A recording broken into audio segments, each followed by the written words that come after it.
Hello. I'm going to record this on my computer.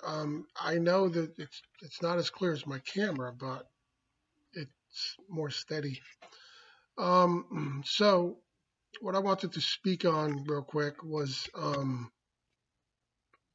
is that things will happen that will set you off.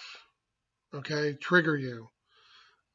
Say you're trying to focus on more financial abundance, and then boom, you'll get some unexpected bill. Something will happen with the car, maybe something with the house, or something. Many times. I'm not saying this is a foregone conclusion. It depends on the person, but things can come up that will send you into a tailspin. All right, that's the old man trying to hang on, trying to pull you back, right? And you've got to deal with that as best you can. Now you do have to deal with things in your 3D reality. Obviously, you can't, like, say, a heating pipe blows in your basement or something. Obviously, you're not going to meditate on that to try to fix the heat. You're going to have to deal with it. So I understand there are things that come up that must be dealt with one way or the other. Whether you can repair it, you got to call a plumbing heating guy and pay his bill. Things like that are bound to happen. All you can really do there is try not to let it completely deflate you, right? Deal with it as quickly as you can, and then get back on the straight and narrow, back on the road of, you know, uh, envisioning things how you want them to be. Assuming you're where you need to be, where you want to be, where you prefer to be. Um, just try not to let those things trigger you, or at least not to send you into some kind of a tailspin. Make it as brief as possible. You know, it could happen with people trying to manifest a specific person, whether it's someone who's dating, right, and they're trying to get the date, or maybe it's something with your existing relationship, a marriage, or something like that. Things aren't going the way you prefer, so you're trying to you're living in the end of an altered reality where you want to shift over to, and things come up.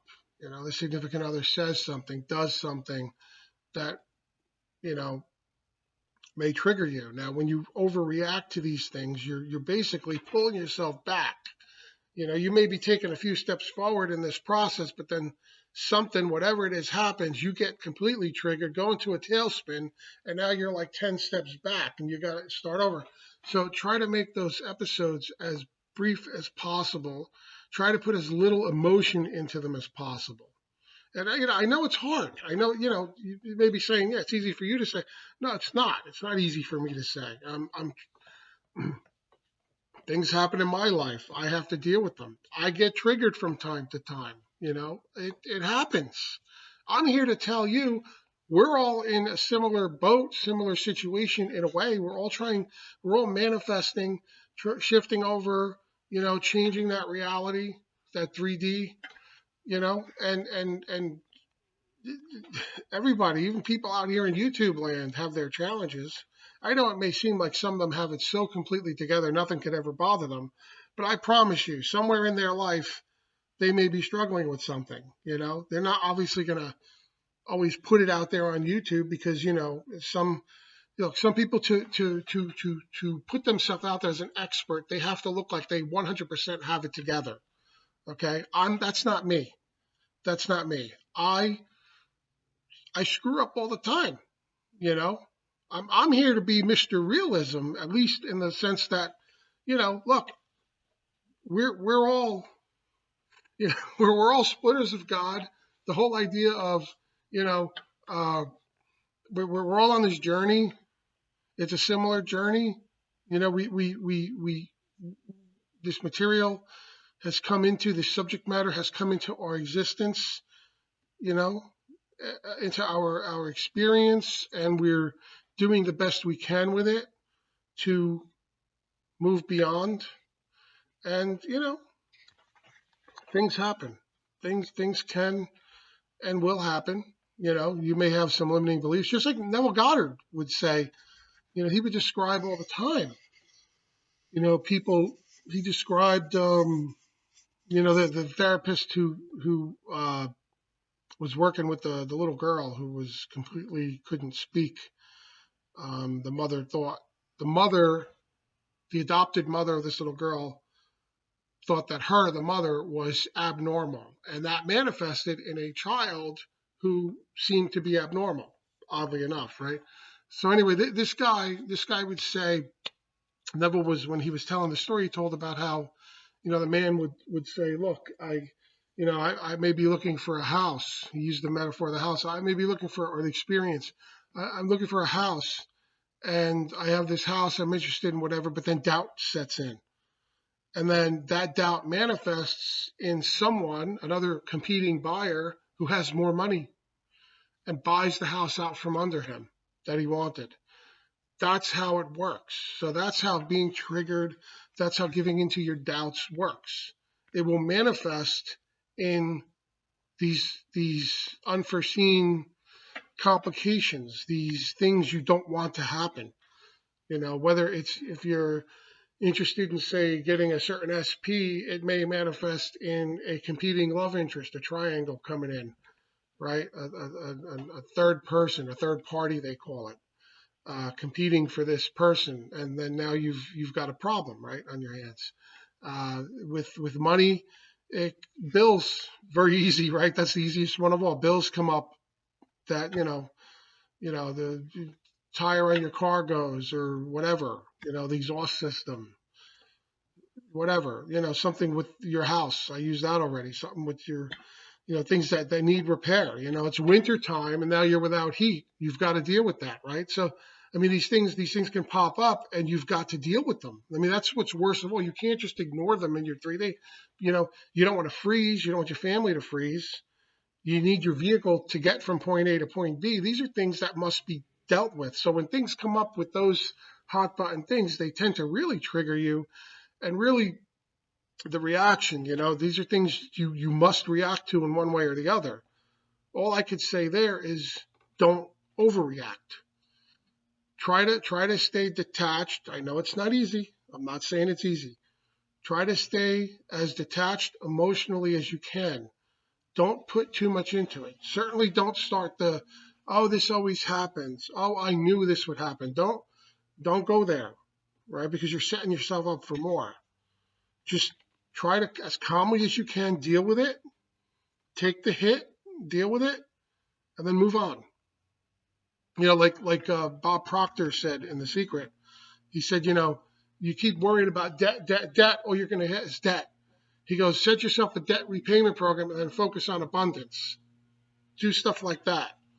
So, all right, so what are some of the things you can do to, when things happen? Things will happen. They come up, so you don't overreact.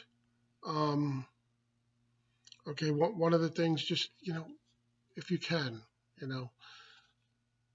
go listen to some nice music, right? Calm down. Calm down. Go listen to some good music. Take a walk.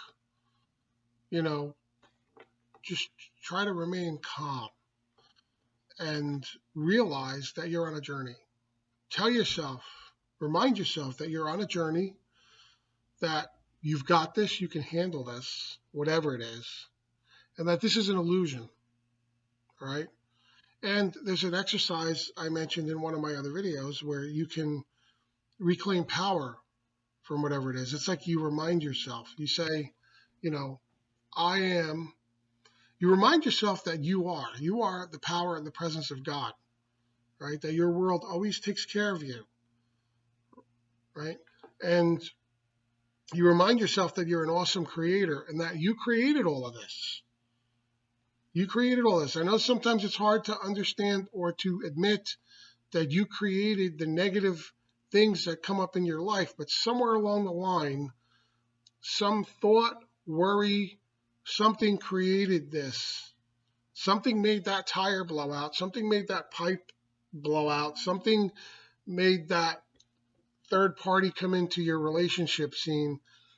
It's all you. Everybody's you pushed out. Everything in your reality is really a reflection of something going on with you. So yes, you created it. So you remind yourself that you're an amazing creator, that you created all this, and that you reclaim power from this illusion, this creation. This is really an energy field, and you put your power into this illusion to create it, right? The field, there's a field of infinite potential, right? And when consciousness and thought combined with this energy creates things in your life. So you remind yourself that you created this and that you can handle it, and that you reclaim your power from it. It's your power that created it, so you reclaim your power. So it's kind of like, I'm an amazing creator. I reclaim my power from this creation right here, right now. I created this. I'm an amazing creator, that I can fool myself into believing that this is real when it's not real. And I reclaim my power from this creation right here, right now. And as I reclaim my power, I feel it coming back to me. I feel it surging through me. And I feel that when I feel that surge, I feel my consciousness expanding as I express more and more of who I really am in this reality. I am the power and the presence of God. And you use that I am statement. Now, it takes a little practice before it becomes naturally. When you first say that, you do that a few times, it sounds like you're lying to yourself. It sounds silly. If you're hearing this for the first time, especially if you're a cynical person who found this by accident and you don't know what any of this stuff is about and you immediately are rejecting it, you're going to say, this guy's nuts. Okay, fine. But I'm not, and this is real. This is, none of this is real, but this is real stuff. And this is a tool that you can use to deflate, to pull the energy out of that. And you will feel better. The more and more you do it, the more you'll feel better. And I find myself doing that when things happen. I've shifted from being totally triggered, and sometimes I lose my crap, and it happens. You just. But I'm getting better and better at seeing things for what they are, and reminding myself, even if I have to, you have people in your life who don't know anything about this, who wouldn't understand it if you tried to explain it to them. You pushed out anyway, so there's no point in it. So, it could be your spouse yelling about something happening. Oh, what are we going to do? What are we going to do? How are we going to do this? How are we going to afford this? Whatever. You got to run away. If you've got to run away into a quiet spot somewhere, whether it's down in the basement, the garage, another room, your car, the corner store, whatever, to remind yourself of all this and to get a quiet space to just, calm down and reclaim power from this creation, then do it. Do what you need to do. So anyway, I was going to hopefully upload a quick video, but I made the first half of this where I was explaining this stuff, but then I just realized I didn't throw in, okay, you're telling people to calm down, to not get triggered, but you're not giving them any tools to help deal with that episode if and when it happens. So I decided to add it, and then I'll just put these together and create a video from there. So I hope that this helps somebody out there. It takes some practice. It's like anything. It's like they said in The Secret. There's the lady who says, you're affirming abundance, right? Like financial abundance. And you say something like, money flows to me frequently and easily. And then she laughs and says, yeah, when you first start doing that, your ego is telling you, no, it doesn't, you liar. You deal with that stuff. And as time goes on, you get over that. And it becomes normal, so to speak. It just takes practice, right? The first times, it feels like you're just running through the motions and you're trying to convince yourself and you feel silly. Just get over that. Get through that. Everybody goes through it. So please like and subscribe. Please watch my Neville videos. Watch my Neville lectures. I even have I put about my playlist for the Neville, a lot of the Neville stuff. And Please keep supporting the channel. Please like and subscribe. Share it with your friends or whoever, and help me grow this thing. I try to bring my perspective to this. There's a lot of people doing this. This is my unique perspective on the subject at hand. Thank you. I'll see you in the next video.